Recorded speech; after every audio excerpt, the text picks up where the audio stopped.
बिसोरो BTR नि दफा बायदि कमिसनखौ दाहोबाय नाथाय दिनैनि समावबो BTCनि रायजोफोरा थारमाने बे कमिसननि गेजेरजों दानख'जानो थाखाय गिदों आरो BTCनि बाहेरनि मानसिफोराबो दासिमबो गोनो गोथोआव दं दा बे बिथिङाव बेयाव गोनो गोथो जानांगौ आरो गिनांगौ होननाय जेबो गैया मानोना कमिटिनि टार्म्स अफ रेफारेन्सआनो क्लियारखा कि जायफोर गामिया सिमानि बाहेराव दङ ट्राइबेल गामि बे हाबगोन जायफोर गामिया सिमानि सिङाव दङ बाहेरजों नांजाबना दङ गुबुन हारिनि गामि बा असमिया गामि बा बिभिन्न गामि बे दाननो हागोन बे खोथाया रोखा आरो बाहेरनियाथ' गिनांगौ जेबोआनो गैया बर' कसारि काउन्सिला जालांबाय दा नंखायनो बेफोरो नाङै खोथाखौ बारा टेनसन लानो लाब गैया जिनिसा सावरायखानानैसो बे जानाय ओंखायनो खुनु रावबो गिनाङा गासैबो थिगानो जागोन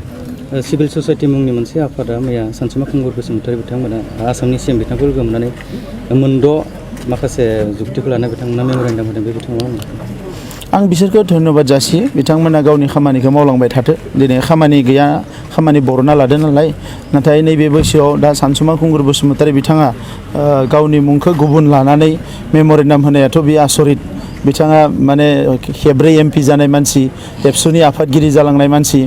एसेबां सिनियर लिडारा दिनै गुबुन मुं लानानै मेम'रेन्डाम होनो गोनां जादों बेवहायनो बुजायदों कि बिथाङा गावनि सायाव कनफिडेन्स गैया जि खामानिखौ मावदों बेखौ बिथाङा कनफिडेन्स गैया दा नैबे समाव बारा गन्डगोल खालामनाङा बा बेबायदि माने मानसिफोरखौ मिसलिड खालामनाङा BSC जाबाय BTC जाबाय दा BTR जाबाय जाथिया जौगालांगासिनो दङ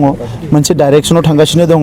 दा बेखौ जोङो सानै हयै गावनि हारिनि जौगानो थाखाय खामानि मावदों बिथांनि BSC एकर्डआव बेबायदि जेबो गोहो गैयामोन नाथाय जोङो रावबो बेबायदि मेम'रेन्डाम लिरनानै बुङाखैमोन कि जोंनो बेखौ माने ओरै खालामनांगौ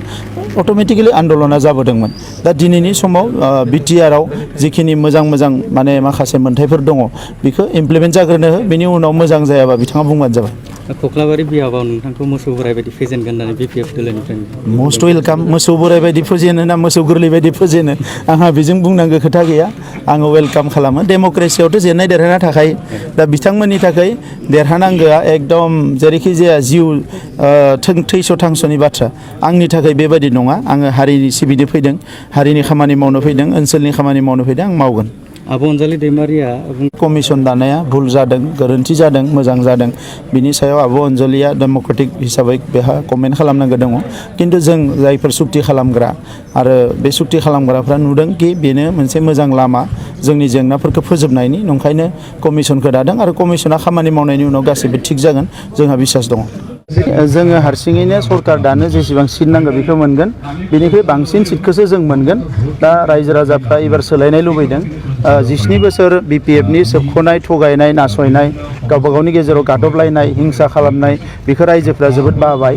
जौ जुवानि सरकार बेखौ रायजोफ्रा बिराद बाबाय रायजोफ्रा जोबोद मिजिं थिदोंमोन माबा नङा माबा सोलायनाय फैगोन नाथाय जेबो फैयाखिसै दा नंखायनो लोब रायजोफ्रा UPPLआव फैदों आरो UPPLआनो सरकार दागोन आरो UPPLआसो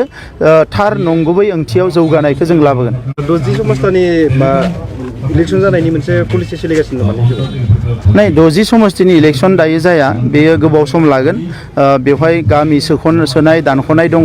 बिनि उनाव समस्ति थिग खालामफिननांगोन डिस्ट्रिक्ट रिअर्गेनाइजेसन जागोन बे गासैबो जागोन बिनि उनावसो 60 समस्थिनि बिसायख'थिया जागोन दा 40आनो जागोन